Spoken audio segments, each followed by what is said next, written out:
And are you refreshed? Good. Now what? Morning. I know you say, I wanted to quote somebody that was in the hot seat a while ago, and it said, this stuff really works because I put myself in the good feeling place and the manifestation has come. So having said that, I just was wondering what it's like for the 45 seconds that Esther is at the podium. I know words don't teach, but maybe you could say what you're feeling so we could understand that. Well, what Esther is doing there is making her statement of intent and then relaxing until she feels, in other words, you heard us talking about how there's a vibration that is intelligence. In other words, it is message, it is knowing, but it is indiscernible unless there is a translation of the vibration. So Esther is there in an attitude or mood of well-being, acknowledging her willing, not just willing, but wanting, desirous participation. And then she holds herself in that non-resistant vibration until the thoughts start being received by her. In other words, what you're witnessing there is that... Because you seem to nod your head a couple of times and... Well, that's her acknowledging, I hear you. Okay. I hear you. I got it. I hear you. It's Esther saying, I'm ready. It's Abraham saying, let's go. It's Esther saying, okay, and then off we go. Sometimes we hold entire seminars there without you.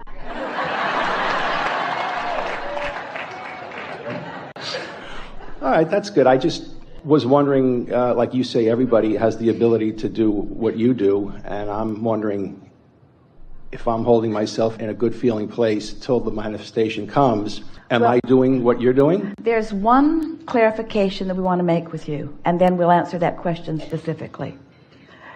Instead of saying, I'm holding myself in a good feeling place, and then the manifestation comes, we want you to acknowledge that the good feeling is a manifestation. Okay, right. Because that's a piece that's missing for so many. It's like, I'll find this happy place and then what I really want will come. Where what you really want is the happy place. Mm-hmm. And the reason you know that is because the reason you want all that to come is so that you can feel happy. Mm-hmm. So once you've accomplished that, let's call that emotion a manifestation. And let's, if you can, let's let it be the manifestation that you're reaching for. Mm-hmm. Yeah. Okay. Yeah. Okay. Something more? That's it. We want to add something really quickly, and that is that if something unsettling happens during the break, for example, if Esther hears someone say in a panicked voice, my camera won't come on.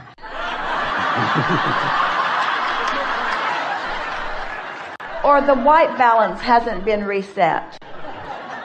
And she looked orange.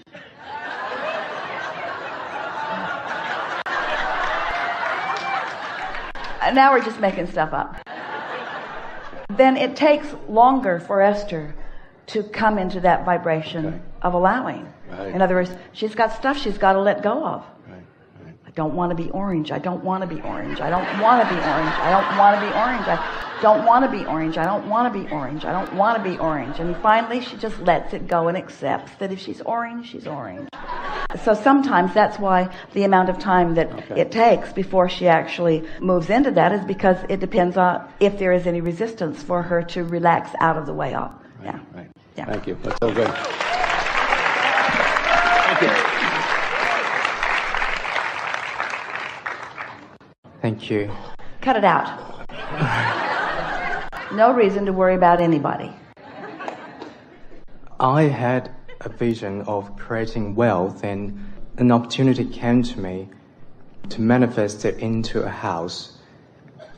I know I shouldn't face the reality, but the price isn't as sort of performance as I was expected. And I feel I don't have the ability to control the whole economy market.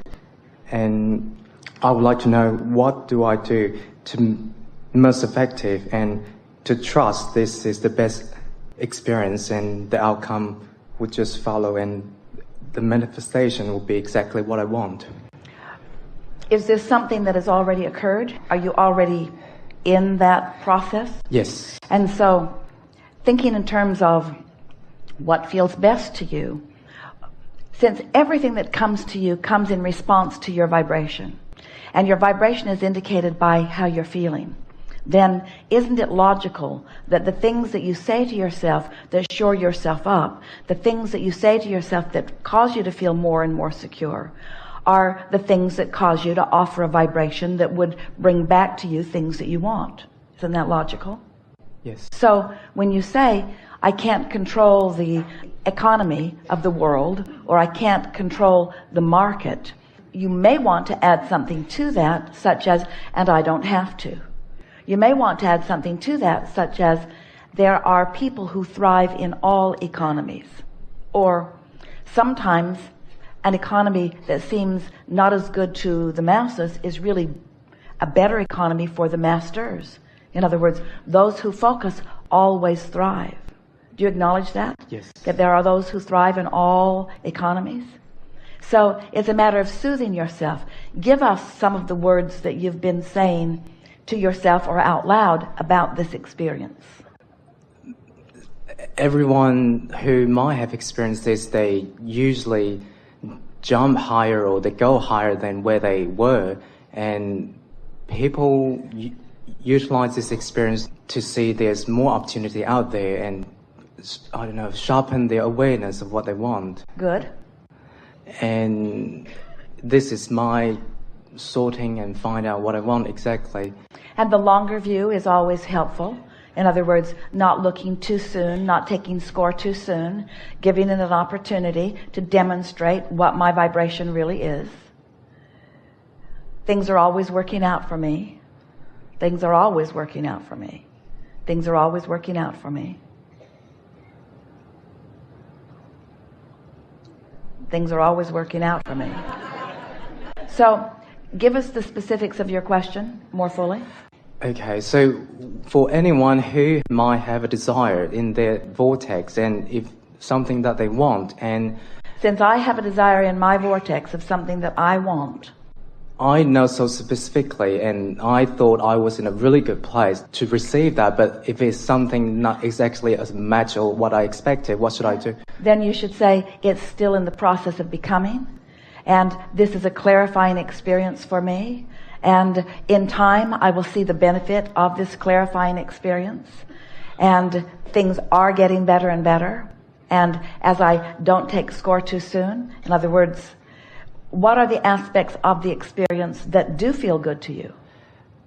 Creating, and to know that I can do something like this, and to understand there's so many ways to get to where you want. And you see, you're saying something so important, and this conversation may be the most important conversation that we have during the entire voyage, because you're hitting upon something that we haven't talked much about, and all of you are experiencing to some degree. So just relax while we sort this out.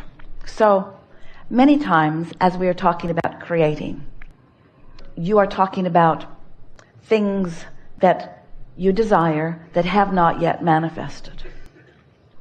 And we talk about how you have to bridge that gap. You've got to find the feeling place of it. You have to feel the essence of it. And if you live with the essence of it long enough, then the absence of it has to go away. You can't live the essence of something and practice the vibration of it and prevent it from coming. It has to come. But it's an interesting thing. There are two ways that we want to approach this with you. The subject of buyer's remorse. I was really excited about it. I thought I wanted it, and it didn't turn out the way I wanted it to turn out. And so now I'm sorry that I did it. I wish that I had done something different, or I feel as if I've made a mistake. And we want you to understand that the only thing that has happened, and the only reason that you feel the negative emotion that you feel, is because at the time that you felt the inspiration to do it, you were in vibrational sync with your own desire. Since then, something has happened that has caused you to not be in sync with your own desire. Now, you might want to argue, no, Abraham, it isn't that I'm not in sync with my own desire. It's that this piece of crap that I bought isn't in sync with my desire. And we say, but that's why you're not in sync with your desire. In other words, you are letting the what is control your vibration, so you're out of whack with your own desire, so it can't become what you want it to be. So we want to say to you that no creation is ever finished, and that what buyer's remorse is not staying true to your own desire. Now, you want to argue, well, why would I stay true to a desire that I think is manifested that doesn't match up to my desire? And we say, because it isn't done. It's always in the state of becoming. And whether you've actually made the purchase, or whether you've actually had those wedding vows, whether you've actually closed the deal on something, it's still not done. It's still not done. It's never finished. And so your work all the time, your work continues to be to find alignment with your desire, to find alignment with your desire. Because when you find alignment with your desire, the what is must morph into the vibrational reality. And the only thing that prevents what you want to call your see it, hear it, smell it, taste it, touch it, full-blown manifestation from being as you dreamed it or as you want it to be is that you are giving your attention to it as it is, and therefore hindering its ability to show you how it can be what you've dreamed.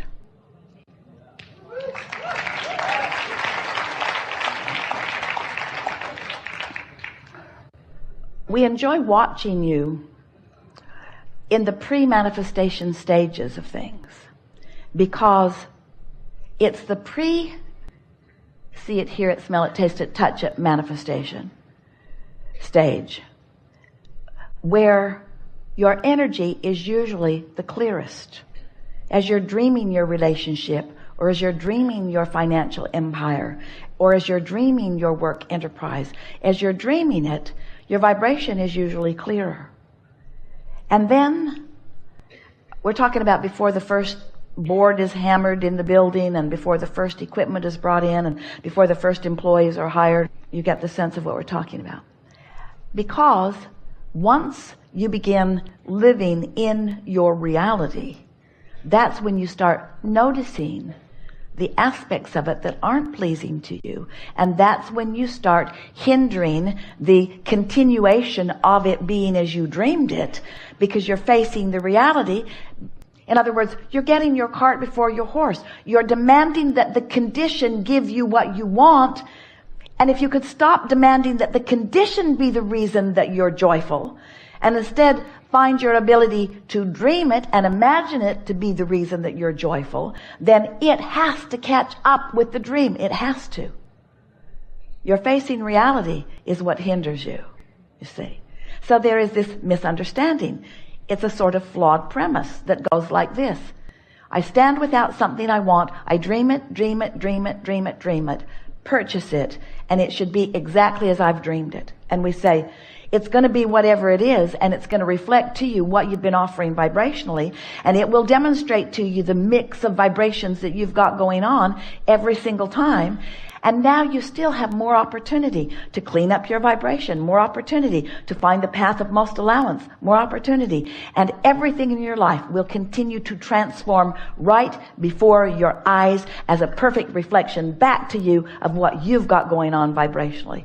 Everything, no exception, every time. I've got other questions. So tell us about that. Did that settle in pretty good? Whatever you say make me feel really good, so yes. But does it make you realize that I don't have to when be you rushed. purchase something, you think you're done with the creating of it, and you're not. You're still dreaming it into being. You're still expecting it into being. You're still loving it into being. It will morph to your opinion of it. Ooh. Everything morphs to your opinion of it. Everything, everyone morphs to your opinion, to your practiced expectation.